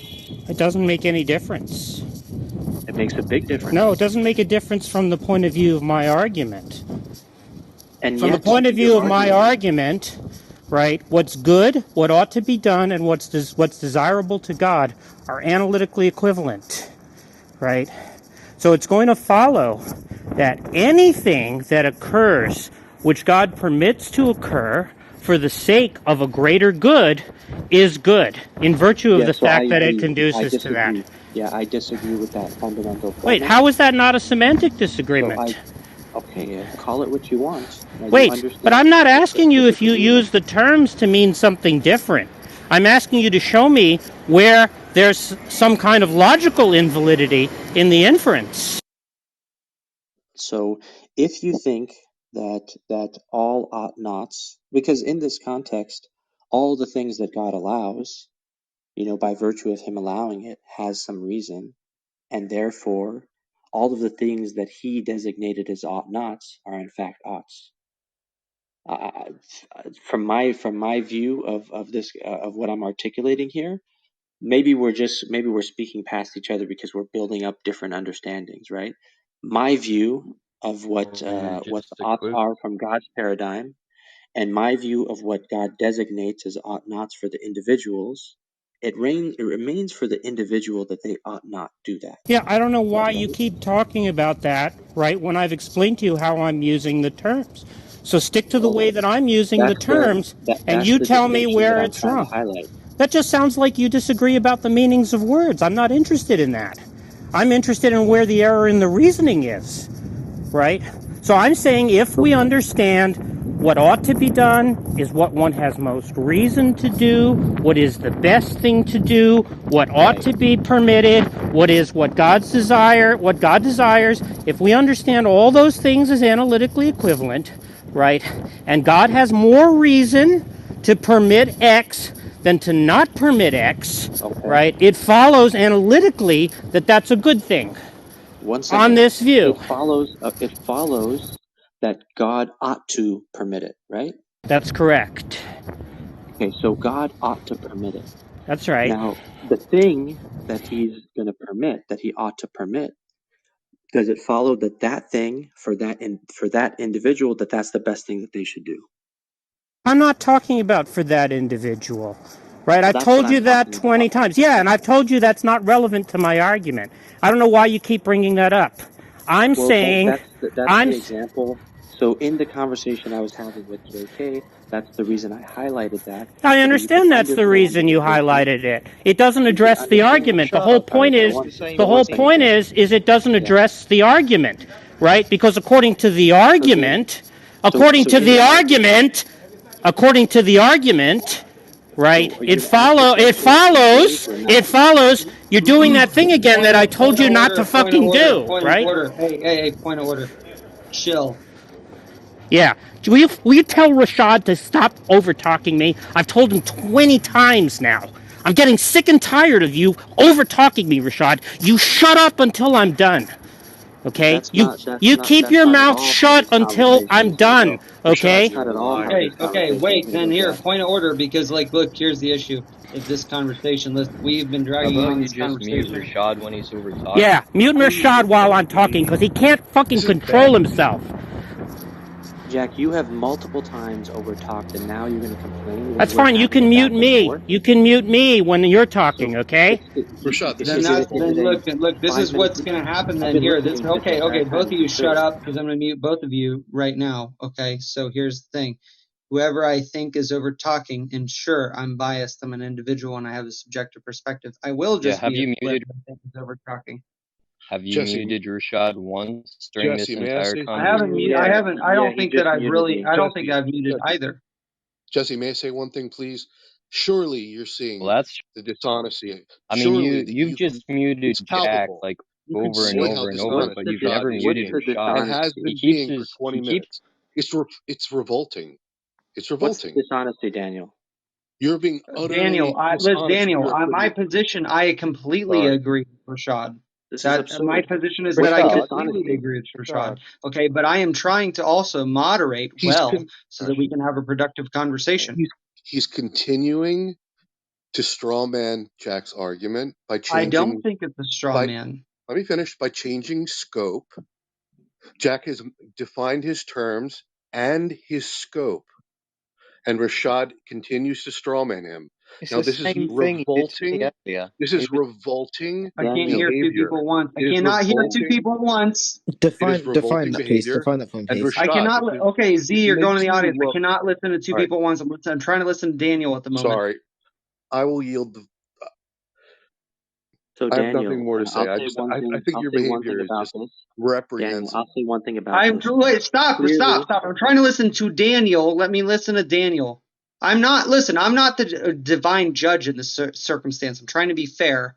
Okay, I'm trying to be fair. So let me listen to Daniel for a second. I think Daniel. No, I'm going to pass to Jay. I mean, Yeah, I just wanted to say something because it seems that Rashad, I made the exact same argument that Jack has. I didn't articulate it as well, but I was using the words in the same way Jack was, and Rashad did the exact same thing to me. What exactly? Over talk you or like the or what Like, just exactly? misrepresenting like what I was saying. I don't think, but look. Obviously, I'm a theist, right? Pius is out in the open. I don't think he's misrepresenting him. I understand what the synthetic definition of oughtness of goodness is, right? Goodness is the ought of any given circumstance. I get it. I agree with Rashad. That's my opinion because I think that the if you're going to say what is normative of any individual circumstances, that the good is that which is ought to be done. Sure, I understand, but it is simply not allowing the distinction between the individual action given the subjective party. Like, that's just my opinion. I agree with Rashad. I mean, this is just a disagreement. If you ask me, this in like I'm trying to be fair, okay? So crucify me if you will, but I'm saying that my opinion is that I agree with Rashad. Okay, I think there is that you cannot equivocate on this distinction. If then we're going to say that the analytic definition of goodness is that which ought to be done, fine, but not without qualification, right? And I think that's Rashad's point. That's just my opinion. I agree, because they are two different things. I just think that they are two different things, even if that in that analytic definition, that's the case. Like, sure, I don't know what to do. But that's my opinion. Listen, I disagree with Jack. I agree with Rashad. Look, I'm the only moderator in this room for a reason, in my opinion, is I agree with Rashad. Doesn't mean that I'm right. It's just my opinion. I don't think he's misrepresenting Jack. So the way me and Jack were presenting it, there was no error in the reasoning at all. No, there's not, according to that definition. But again, well, our contention is simply that it's an equivocation of circumstance. The circumstance of one or according to the other. It's what ought to be done for the child as opposed to what ought to be done for the parent. I agree with the distinction that what ought not to be done, you cannot equivocate those circumstances. That's just my opinion. I mean, look, I'm a theist. What do you want from me? I agree. That's my reasoning. I agree with Rashad's reasoning. I don't understand what you're saying. I'm not saying Rashad's right. You're up, Jack. Yeah, so you're agreeing that the reasoning is correct, right? So it just follows, right? If you use the terms in that way, if you understand the good to be a normative notion, if you understand the good is analytically equivalent to what ought to be done, right? And a good being is one who always does what ought to be done, right? Which is to say, the best thing to do in any circumstance, right? Anything that occurs that conduces to bringing about the best possible state of affairs, right? Therefore, has a reason to be permitted, is therefore a good thing since it confers a reason, right? Because if it's required to bring about X, it's good, right? If you understand the terms that way, right? The example that Rashad gave is not a counterexample, right? Because in fact, if permitting the child to rip the book, and if the ripping of the book bring about some greater good, right? Those things are good on that construal of the good and not evil, and not a counterexample. So you're agreeing that the reasoning is valid, right? There's no error in the argumentation there. So based on that, yes, I agree if you're going that route, right? I think that, and I want Haiti to go because I see that Haiti's unmiked and Haiti has been very silent, so I want Haiti to go. But sure, I agree on that definition. I think, and Rashad can correct me, that the contention is precisely that the analytic definition of the good is insufficient given these circumstances. So that's just my opinion. Haiti?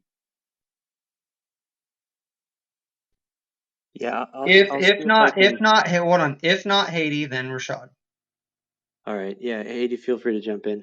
So I think Jesse, maybe there's one more scenario that I try to present here. So in the case of God and humans, obviously God has full knowledge and humans don't, right? So let me put a scenario between me and Jesse. If it's good for Jesse, right, to not let, like he ought not to let someone steal, right? So in this scenario, that's all you know, Jesse. You ought not to let someone steal your wallet, right? And for me, I guess the stealing here will ensure that I can feed 100 children that need it at this moment. I'm trying to come up with some example that I can show the competing, right, ought and ought not, right? So in this scenario, you ought not to allow something, and I ought to be the one to fight for that thing, right? Maybe we can come up with a better example. Between us, we have no idea of what the greater outcome is, right? So we're going to compete for the thing, right, between us of what you think you ought not to happen and the thing that I think ought to happen. Are you following me so far? I'm following. Yeah. I'm. So then when the There's no. outcome, Well, hold on. Let me clarify because I'm coming to my wife in just a second. Give me like 20 seconds to explain this, and then I won't be available for like 2 minutes. But there's no confusion on my part. The reason that I agree, the reason as a theist that I think your reasoning, Rashad, is correct is precisely because I understand the distinction of the circumstances, and I don't believe that the analytic definition holds. Okay, if you hold to the analytic definition, I agree with Jack. I think that the distinction, okay, negates the concreteness of the analytic definition. That's why I agree with Rashad. The distinctions are not lost on me, Rashad. You don't have to explain them to me because I'm on your side for a reason. I understand the distinctions. I don't see what the relevance of that is, right? I'm simply saying, given my argument, right, which I understand you to be saying you're granting is logically valid, right? It follows that that is not a case of an evil, right? The child ripping the book, right? But is in fact a good since it conduces to fulfilling God's plan, which is a greater good, right? It's therefore a good. And so if that's the case, it's not a counterexample, right? That's the point. That's where I entered the discussion, right? J.K. was giving this argument, right? And this example that Rashad gave, right, is supposed to be a counterexample, right? But it's only a counterexample. It only is possible to construe it as a counterexample by equivocating on how the terms are understood in J.K.'s argument, right? And so, in fact, if you don't equivocate and use the terms, right, it's not a counterexample at all. It's an example of something occurring which is in fact good because it conduces to God's plan, right? That's analytically good, right? On the view, right? According to the definitions, what conduces to God's plan is analytically good, right? So I just want the concession that the reasoning is valid, right? And that by the lights of the argument, the putative counterexample is not a counterexample at all. Because if not, I want to not be told which definitions are disagreed with, because I'm not inquiring about a semantic dispute. I want to be shown where the reasoning goes wrong. You're granting that the reasoning is valid, right? So it seems to me you're just making the concession that, as we insisted all along, that's not a counterexample. Is Rashad making that concession? Rashad. yeah, I think in the way I've articulated this a few times, in the case of what the parent allows, it is good that the parent allowed that. We agree on that so far, right, Jack? Yep. Okay. So does it remain, or before it occurred, was it good also? Was it an ought for the child before it occurred? I don't know why you're talking about oughts for the child, right? That has nothing to do with our argument. We're concerned with what God thinks ought to be done, right? What is good by God's light, what God considers desirable, what is objectively good, what God has most reason to have happen. I'm taking all those to be analytically equivalent. Rashad, why can't we just deny the analytic definition and just say then that we're just denying that basis? It's a semantic distinction that there are goods, there are subjective goods. There are goods for individuals as created entities, and then there are goods for an omniscient God. I to me, that's what I thought we've been saying this entire time. That's Like just to concede my relativism. No, no, but Well, wait a second. But wait a it's second, just Jack. not. It's But wait a not. second. It's the not. Wait lesser a second. Just a second. Let me finish saying because what the I said to lesser Jesse. good, Jesse asked me a question. the lesser good of the child is a good in relation to the greater. That's why it's not a relativism, because it's a good relationally speaking. No, the issue is, right, that We're not concerned. First of all, I don't know what you mean by an analytic definition. That's a tautology. So I don't know why you keep saying that, right? And again, the point is, if you're having a semantic dispute, you're not showing that there's any problem with the argument. You're just saying, I don't use the words, when I use these words, I don't use them to mean what you use them to mean, right? That's not showing there's anything wrong with the argument, right? I didn't ask you, oh, do you use the words this way, right? I'm just saying, given this understanding of the words, right, that good is an action guiding notion, that good is what is good is what is analytically equivalent to what ought to be done, what one has most reason to do, and so forth, right? Given that understanding of the good as a normative notion, as the action guiding norm, and evil as its opposite, that which is to be avoided, which is to not be permitted, which ought not to happen, ought not to be done, right? If on that construal of good and evil and ought and so forth, right, in a world where the good is identical to what God desires and what conduces to God's plan or fulfillment of God's plan, right, it's just going to follow that if God is all powerful and he's perfectly good, that nothing that occurs in that world is evil. That just seems context dependent, right? Because you're giving specific qualifications that make that good. We would agree. But Yeah, The that point seems is, really tight to what that the Rashawn tried to example do. that was given was supposed to be a counterexample, right? And what no, we it wasn't. contended all along is that that's not a counterexample. That Yeah, in those cases, if it's the case that the ripping of the book conduces to bringing about a greater good and is therefore in conformity with God's plan, it is good. It's something that ought to happen by God's lights, right? And that's just to grant the argument.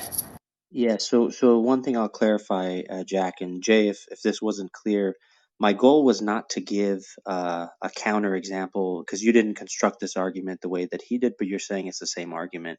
My goal was to show the distinction, right? And so if your argument is that God by his nature is good and only does good, I have nothing to argue against that, right? Like we agree. No, I'm not. That's I'm my saying position more on the than that. theist. I'm saying that everything that occurs in a world where he exists, given that he's perfectly good and all powerful, is therefore good. Before you respond, Rashad, I'm giving everybody like 10 minutes before I close the room. Okay, like 10 minutes. Let's finish up this discussion because I want to go elsewhere. Thank you. So if you, and again, if what you're laying out about the argument holds true, right, about God, right, and simultaneously, when you talk about the ought, bringing about some better, the individual can only have an ought not when they don't know what the outcome is going to be, right? From God's this I'm not I think you might have missed the reason I brought this up. I brought this up because in this conversation what happens is we somehow construe or misapply what we're talking about God with what we're talking about people, right? And if you're saying that our understanding of God must be the way we understand how this applies to people, then I disagree with that, right? Because for me, there is never even a question of whether God can do evil. That's a contradiction, right? Then I don't even ask what is God doing something moral or not, right? His nature is good, right? His nature, he does the right thing. There is nothing that's wrong that he's doing. I'm not evaluating him, right? The only agent that I can evaluate is the human agent that's given a standard by God. You ought to do this, you ought not to do this. So if from the very beginning the definitions that you're using must apply without a distinction between God and between his creation, then from the very beginning I'm off the bus. It doesn't follow for me, right? And the reason why I gave this example to Jay was to show that distinction, not to say that because not to challenge the question of God being by his nature good, what he does is good, what he allows is good. That's not what I'm arguing against. That's my position as a theist. When he allows someone to do something that they ought not to do, that he identified for them that they ought not to do, that he allows, his action of allowing it is only because of the good. Yeah, but I don't know why you keep bringing that up, right? I'm The saying, reason, right? I'm saying, I'm not still not understanding what part you disagree with. Presumably, you agree that for God, right, those things, right, like tearing up the book, right, in that circumstance are things that he considers desirable, right? He permits them because he considers it desirable that right? those things happen because they bring about a greater good, right? Right, and that's what I was saying, Rashad. Yeah, and so I'm just saying that if you think that God exists, if you think that he's all powerful, and if you think that what's good is what conduces to his desire, right, and the good is an action guiding norm for God, right? God does what he has most reason to do, right? What he understands to be good, right? And so And on. if his nature is good, it's not something that he Sorry? Seven, 7 minutes. Yeah. So if you understand all those things to be true, it just follows that everything that occurs in that world, which is to say in this world, if you think that God exists in this world, is good on that construal of what the good is, right? And so all these things that people normally say are bad, right? The Holocaust or dropping bombs on Hiroshima or, you know, bombing Iraq or whatever, right? All those things are, by God's lights, good, which is to say that he considers them desirable. They conduce to the fulfillment of his plan, right? That's your view. So I don't know what you're disagreeing about. I'm not so attributing anything to you there that I don't take you to be agreeing to, right? yeah, but it's interesting at the end that it's funny when what is it? I think James has there's a fallacy one time that you talked about, James. It's not a formal one, but anyways, it's funny that you think in the end that my concession is that yeah, all of these evil things happen and God wants them to happen, You right? do want, he So does want them this to is happen on your view. so what he allows to happen, right? He allows to happen because out of his wisdom, right? So this is, and I know you're familiar with this. Now, what he told people not to do, right, to not kill unjustly, they will still be held accountable for. So he is permitting something to occur that he communicated that should not occur, and he will hold that person accountable. So it remains for that person before and after that it occurred that they will be held accountable. They cannot argue that, hey, God, because you allowed it, you had some greater purpose. Therefore, it's okay for me to do. Yeah, that's, So I don't know that why makes you sense, keep right? bringing that stuff up, right? That's the only thing that I'm Because distinguishing it's a here. No, significant, but I'm not saying anything. I'm not saying anything about accountability, right? I'm not saying anything about what it is from a human perspective, right? But I'm granting you your premises, right? That there's an objective good. That good is an action guiding norm. It's analytically equivalent to what God desires, right? And so it's going to follow that when he permits those things to happen, right? He permits them, right? Because he considers them desirable, right? By his lights. Otherwise, right? He would either be irrational or not be all powerful, right? He would either be irrational by permitting something that he considers undesirable, right?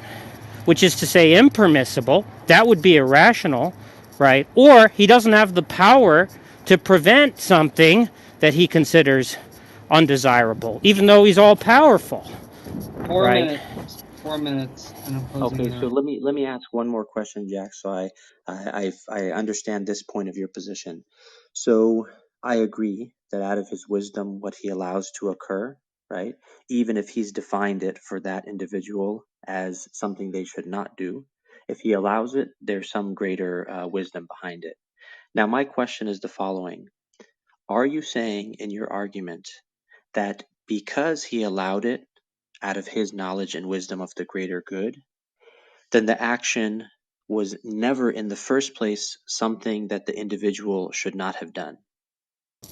Well, if we're understanding should in the objective sense, right? If God permitted it, it should be done. Yeah, so this is the part where we part ways, right? The view that I'm I thought you articulating. agreed that in the objective sense, right, what is good is what is analytically equivalent to what God desires. And therefore, it's Okay, one analytically the second. case that what God permits is what is good by God's lights. Yeah, but in the theistic worldview, is the subject, are we the object of morality or not? But I'm not talking about that. I'm just talking about by God's But that's our lights. conclusion. I know, but by God is not us. We Yeah, but maintain a that's creator not what the creation. argument is about. You might have views, all kinds of views about that issue, right, which the argument is not concerned with. The argument is merely trying to establish, right, that in a world in which there's an omnipotent, all good being, right, it's not possible for there to be evil.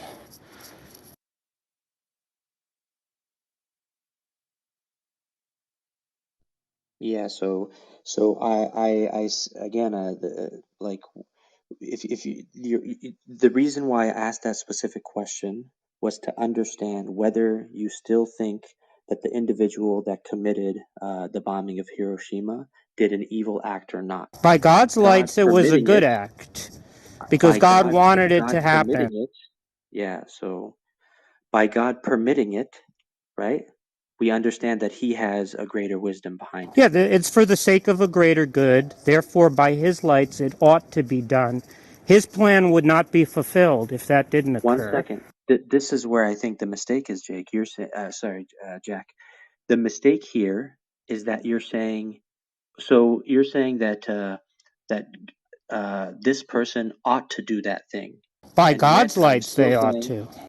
no. By God's lights, He permits what they did, which they ought not to have done, You're just and they ought equivocating not. on ought. They will be accountable. They will I'm be not held to saying account anything for that. about accountability. I am though. Yeah, but that's not And relevant to the okay, then argument. okay, then I'm Jack, not you're interested in the having a argument, right? conversation with theists. It is relevant.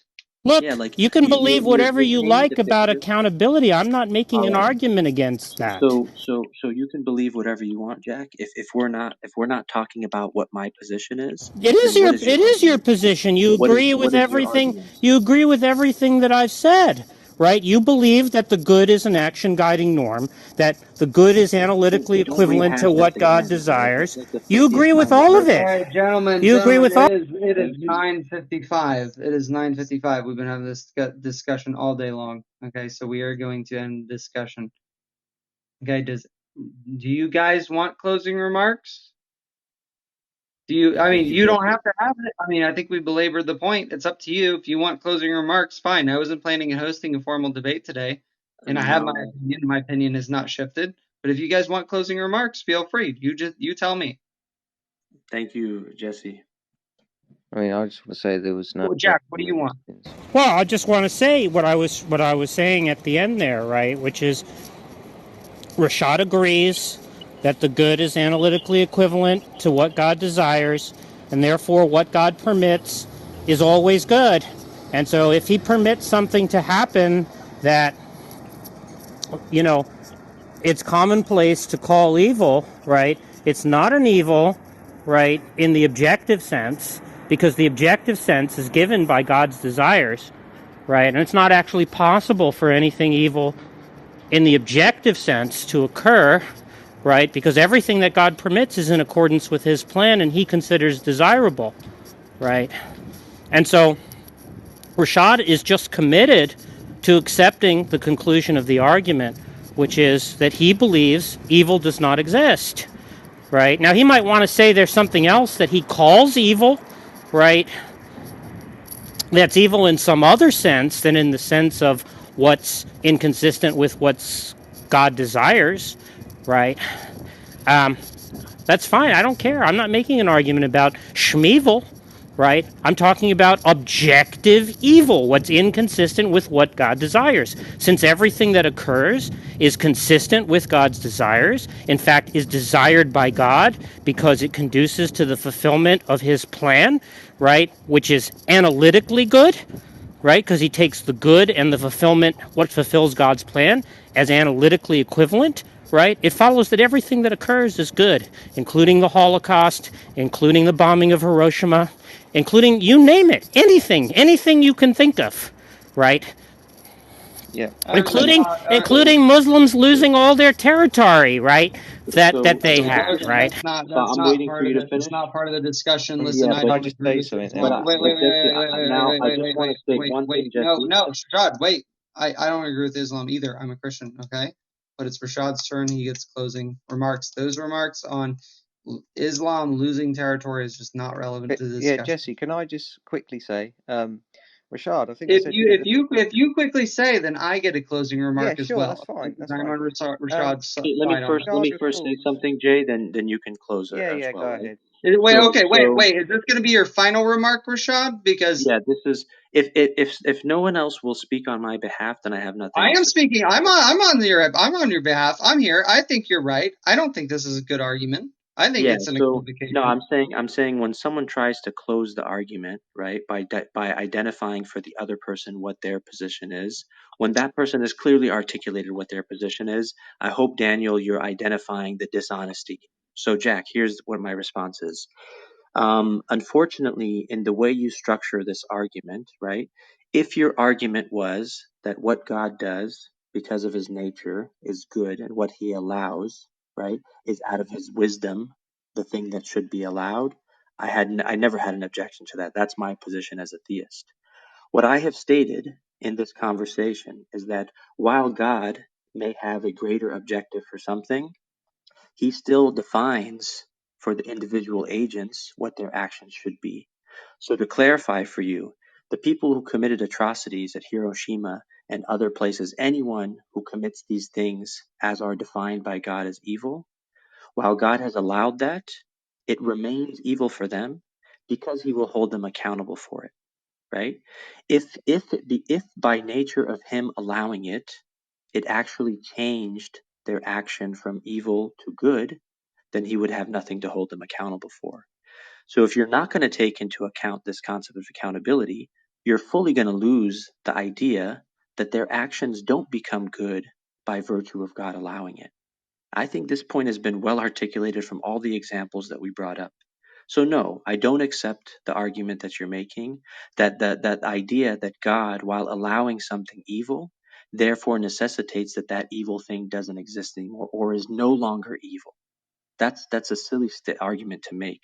And I'm glad that while I steelmanned this position of yours very early on, and you had Daniel and others claiming that, oh, this was dishonest, this is exactly the argument that I said you started with. So thank you for landing on that exact argument and making my point for me. So no, I don't concede that your argument follows from what you were articulating, and I hold and I've clearly articulated that God is not the one. God is the one that defines for people what is right and wrong. And while his actions of allowing a wrong are for a greater good, he does not change that action of being wrong for another individual. Thank you. You just equivocated on should. Jay, you're up. Right, so yeah, basically, Rashad, what I said at the very beginning was that when you say evil, I take this to have some objective meaning, right? And this was my point all along, that ultimately what you're calling evil is just it's ultimately good. And that was that was the point all along from the argument I was making. So that's all I have to say. All Yeah, I right, so just want all I have to say, because listen, literally, I'm gonna say what I'm gonna say, and then I'm closing out the room because I would like to go elsewhere and not manage a debate. So my opinion is, I absolutely agree. Listen, if the normative sense of goodness is that which ought to be done, and then we include in that statement, right, what ought to be done for both the object and subject as if they are one and the same. For me, while it's not an equivocation of the definition, it is an equivocation of parties, individual responsibility of